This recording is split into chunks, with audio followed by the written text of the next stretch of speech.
Radio Pinoy JBB. This is the Philippines. And we are ANC.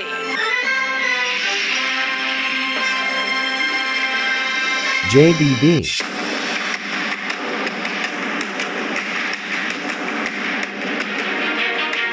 Ang pinaglalaban po natin dito, yung kinabukasan ninyo.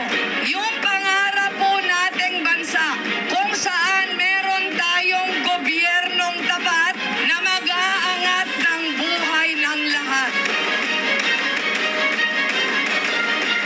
Ipinaglalaban natin ang pagkakaisa ng ating minamahal na Pilipinas. Kapag masabi natin na napagkaisa na po natin ang mga Pilipino, sama-sama po tayong papangon. Mga kababayan, sasamahan ko kayo dyan sa laban nyo na yan. Walang maiiwan na mga kababayan natin. Samahan ninyo ko na ang imposible, gawin nating posible.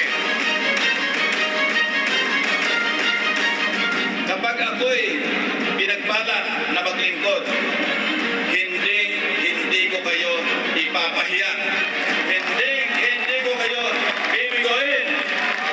Ayusin ang gobyerno para maging maayos ang buhay ng bawat Pilipino.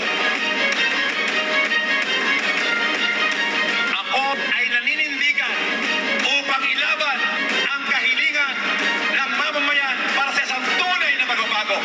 Manggagawa naman! JBB. Kailangan kong ipaglaban ang bawat Pilipino na nahihirapan at nagugutom. Dahil po, ramdam ko po ang nararamdaman ng bawat Pilipino na naghihirap. Ang pagbabago ay nasa atin mismo. Hindi pa huli ang lahat. Magising na po tayo sa katotohanan. Isang araw lang tayong mamimili na mamumuno sa atin. Nasa mga kamay ninyo ang kinabukasan ng ating bansa. Panahon na para bigyan tayo ng malinis at matapat na gobyerno.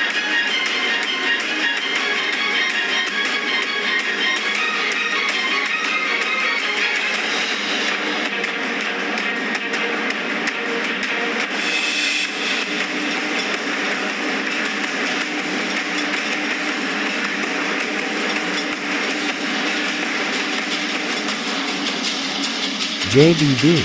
Good morning. It's May 9, Election Day here in the Philippines, the day Filipinos choose a new president. Voting begins in an hour for more than 65 million registered voters. Join us over the next 2 days as we keep watch on the vote from the opening of the precincts until the final ballots are counted.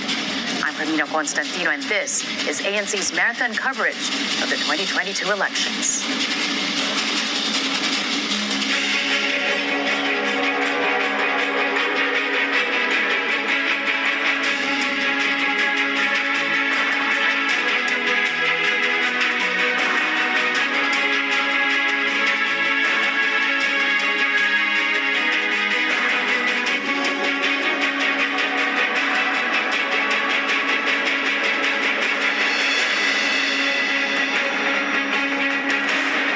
JBB.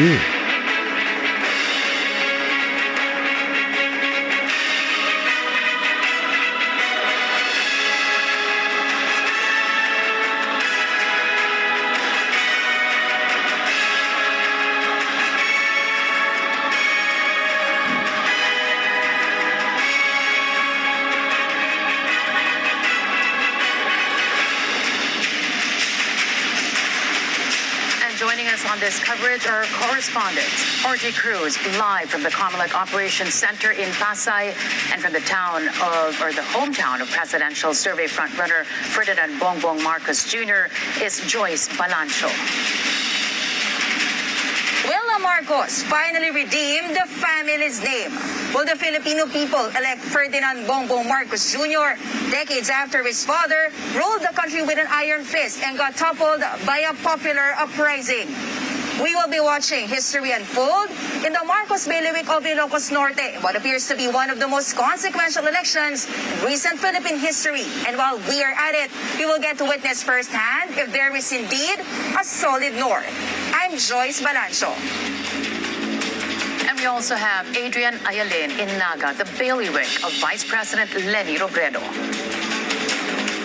For the legions of Leni Robredo volunteers here in Naga City, today is the culmination of a movement they started long before Vice President Robredo decided to run for the top elective position in the land. The bid to elect the most powerful opposition figure in the last 6 years has seen hundreds of thousands of private individuals going out of their way to counter widespread disinformation against Robredo, inspiring a groundswell of support for the woman trying to thwart a Radio Marcos Pinoy comeback. JBB. I'm Adrian Ayalin. JBB. Sherian Torres from Sarangani, where presidential candidate Manny Pacquiao will be voting. The rags to riches story of Manny Pacquiao helped put General Santos City on the map more than 2 decades ago.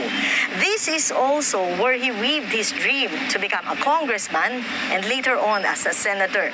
So when he retired from the ring last year and threw his hat into the political or presidential race, many of his supporters believed, as he did, that he is really destined to become the next leader of the country.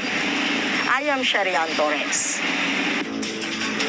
And we've got George Carino trailing Manila Mayor Isko Moreno in Manila and Willard Cheng in Cavite, the hometown of Senator Panfilo Lacson.